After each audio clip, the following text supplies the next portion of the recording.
Euclid विभाजन algorithm का प्रयोग करके आज हम मैथ्स के कुछ सवाल हल करेंगे, ठीक है, जो क्लास 10th में हर वर्ष पूछा जाता है। ठीक है, आइए देखते हैं यूक्लिड विभाजन एल्गोरिदम का प्रयोग करके कुछ क्वेश्चंस को हल करते हैं। ठीक है, और पहला क्वेश्चन है हमारा, पहला क्वेश्चन इस प्रकार से है, यूक्लिड विभाजन एल्गोरिदम का प्रयोग करके HCF ज्ञात करना है। ठीक है, चलिए आइए देखते हैं। एल्गोरिदम का मतलब होता है किसी भी चीज को स्टेप बाय स्टेप लिखना। एल्गोरिदम का मतलब होता है किसी भी चीज को स्टेप बाय स्टेप लिखना। ठीक है, चलिए देखते हैं यूक्लिड विभाजन एल्गोरिदम में क्या करना होता है। यहाँ पे हम लोग लिखेंगे यूक्लिड विभाजन एल्गोरिदम में हम लोगों को लिखना होगा यूक्लिड विभाजन एल्गोरिदम के प्रयोग से। यहाँ पे लिखेंगे यूक्लिड विभाजन एल्गोरिदम के प्रयोग से, यूक्लिड विभाजन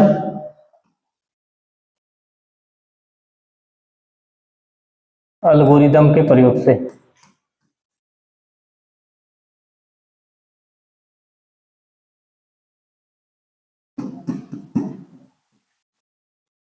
यूक्लिड विभाजन एल्गोरिदम के प्रयोग से क्या लिखना होता है, इसमें हमें लिखना होता है A इक्वल टू, इस प्रकार से हम जरूर लिखेंगे A equal to B Q plus are.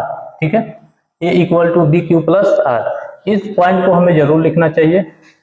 Algorithm, Euclid विभाजन एल्गोरिदम में हमें जरूर लिखना चाहिए A equal to B Q plus are.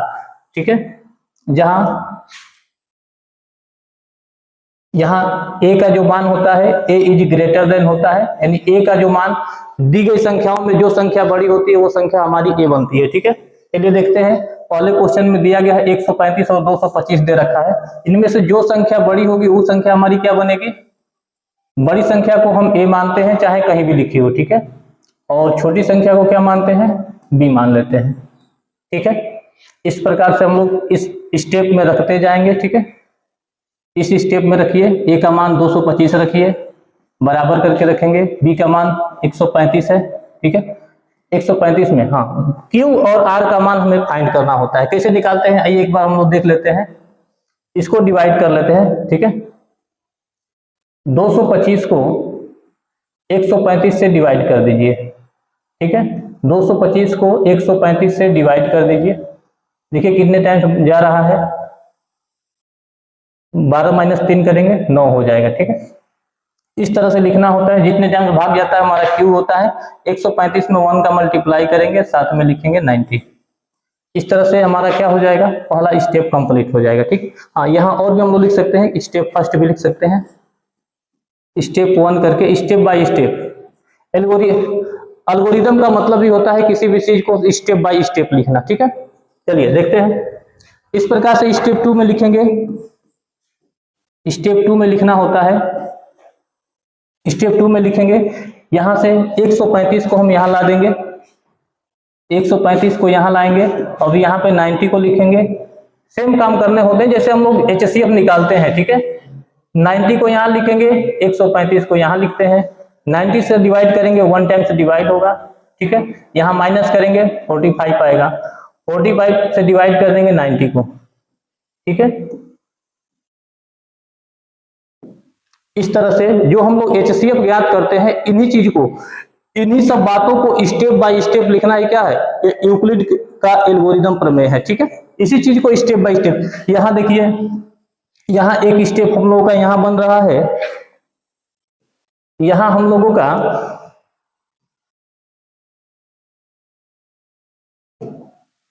का एक स्टेप इतने में बन रहा है, एक स्टेप इतना बन रहा है और एक स्टेप इतना बन रहा है, 3 स्टेप के ये क्वेश्चंस हैं। ठीक है, इन्हीं चीज को स्टेप बाय स्टेप लिखना ही क्या है, यूक्लिड एल्गोरिदम का प्रमेय है। ठीक है, चलिए स्टेप 3 इसको कंप्लीट करेंगे, इसको कंप्लीट करते हैं। ठीक है, इसको कंप्लीट करते हैं, 90 में मल्टीप्लाई किए हैं किसका, 90 में 1 का मल्टीप्लाई कर देंगे और साथ में जो हमारा रिमाइंडर बचा हुआ है 45। ठीक है, तीसरे स्टेप में क्या लिखना है, तीसरे स्टेप में लिखना है हम लोगों को, तीसरे स्टेप में लिखना है 90 को यहाँ लाइए इसी चीज को लिखना है। तीसरे स्टेप में टोटल इसी को लिखना है। 90 इक्वल टू 45 मल्टीप्लाई करेंगे 2 से, और रिमाइंडर देखिए हमारा कुछ नहीं बचा है। रिमाइंडर जब कुछ नहीं बचता है उस स्थिति में 0 लिखेंगे। ठीक है, बात को समझ में आ रही है?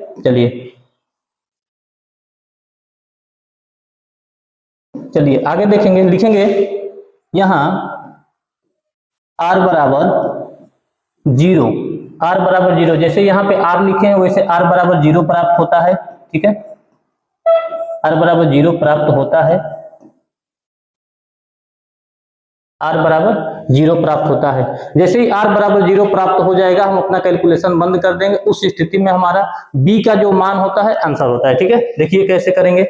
लिखेंगे यहाँ पे हम लोग को अंतिम स्टेप लिखना है। HCF ज्ञात करना है। किसका HCF हम लोग ज्ञात किए हैं 135 का, और किसका है 225 का। और इसका HCF जो आया है, इसका HCF देखिए, जब भी हम लोग इस फॉर्मेट में लिखेंगे A equal to B Q plus R, उस स्थिति में जो हमारा B होता है, उस स्थिति में जो हमारा B होता है वही आंसर होता है।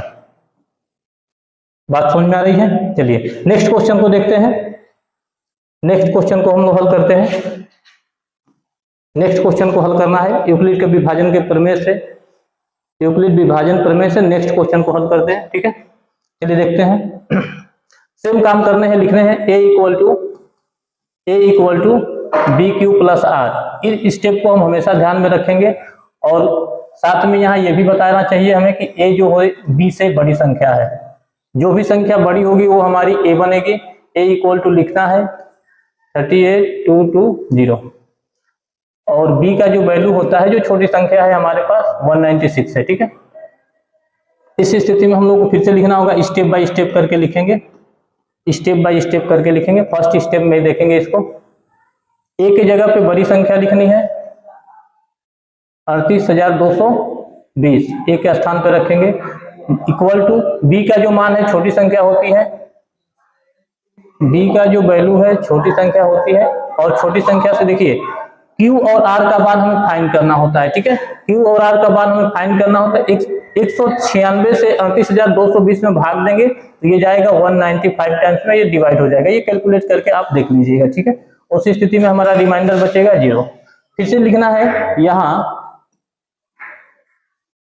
R बराबर 0 प्राप्त होता है, R बराबर 0 प्राप्त होता है, 0 प्राप्त होता है, R बराबर 0 प्राप्त होता है। इस प्रकार से यानी B का मान जो हमें मिला है, B का जो मान मिला है हमें क्या मिला है 196। B का जो मान मिला है हमें 196, और HCF हमारा हो जाएगा। HCF में दोनों संख्याओं का ही लिख सकते हैं हम लोग। इस तरह का भी लिख सकते हैं, हम लोग चाहें तो इस प्रकार से भी इसको लिख सकते हैं, इस तरह से भी लिख सकते हैं 196 और 38,220 का HCF बराबर B का मान, हम लोगों को B का मान ही हमारा क्या होता है आंसर होता है। ठीक है, इस तरह से यूक्लिड विभाजन प्रमेय का प्रयोग हम स्टेप बाय स्टेप लिख करके हल कर सकते हैं। ठीक है, चलिए नेक्स्ट क्वेश्चन देखते हैं। नेक्स्ट क्वेश्चन है यूक्लिड विभाजन प्रमेय से तीसरा क्वेश्चन हम लोग करने जा रहे हैं। ठीक है, चलिए इसको देखते हैं। एक बार क्वेश्चन देख लीजिए। 867 और 255 है। लिए इसको भी लिखेंगे A equal to B Q plus R, A equal to plus B Q R, ऐसे हमें जरूर लिखने चाहिए। ठीक है, अब आप लोग कुछ ना कुछ सीख चुके होंगे। A का जो मान है बड़ी संख्या होती है, B से बड़ी संख्या होती है। A के स्थान पे बड़ी संख्या रख दीजिए, A के स्थान पे बड़ी संख्या रख दीजिए 867 इक्वल टू B के जगह पे छोटी संख्या रख दीजिए, B के जगह पे 255 है, प्लस B की जगह पे 255 है। अब इसको देखिए फिर से हम लोग चाहे तो इसको डिवाइड करेंगे। ठीक है, 867 को हम लोग रफ वर्क भी कर सकते हैं। 255 से डिवाइड करेंगे, 255 से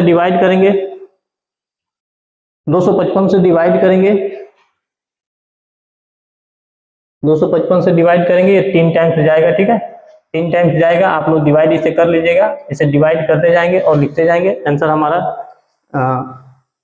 हमारा आगे आता जाएगा। ठीक है, और रिमाइंडर बचेगा 102। यहाँ से ये स्टेप हमारा फर्स्ट हो जाएगा, ये स्टेप सेकेंड में लिखेंगे, ये स्टेप सेकेंड हो जाएगा। स्टेप 2 में लिखने हैं, इस वाली संख्या को यहाँ ला दीजिए, एकदम आसान सा है। इस वाली संख्या को यहाँ लाइए, 255 को यहाँ लाइए, 102 को यहाँ लाइए। सेम काम करने हैं, यहाँ से इसको उठा के लाइए, यहाँ से इसको उठा के लाइए। 102 का मल्टीप्लाई करेंगे 2 बढ़ जाएगा, और साथ में बच जाएगा हमारे पास रिमाइंडर बच जाएगा 51। ठीक है, आप लोग चाहें तो इसे डायरेक्ट भी कर सकते हैं, रफ वर्क भी कर सकते हैं स्टेप थर्ड में। ठीक है, स्टेप थर्ड में हम लोग देखेंगे। अब यहाँ से फिर से वही काम करेंगे, 102 को यहाँ लाएंगे, इक्वल टू में करेंगे, 51 को यहाँ लाएंगे। 51 के टेबल में देखिए 102 2 टाइम्स में आ जाता है। ठीक है, 51 के टेबल में 2 बार में 102 बन जाएगा, और रिमाइंडर हमारा क्या बच जाएगा 0। फिर से वही बातें लिखनी है, यहाँ r बराबर 0 प्राप्त होता है, r बराबर 0 प्राप्त होता है। ठीक है, लिखेंगे अतः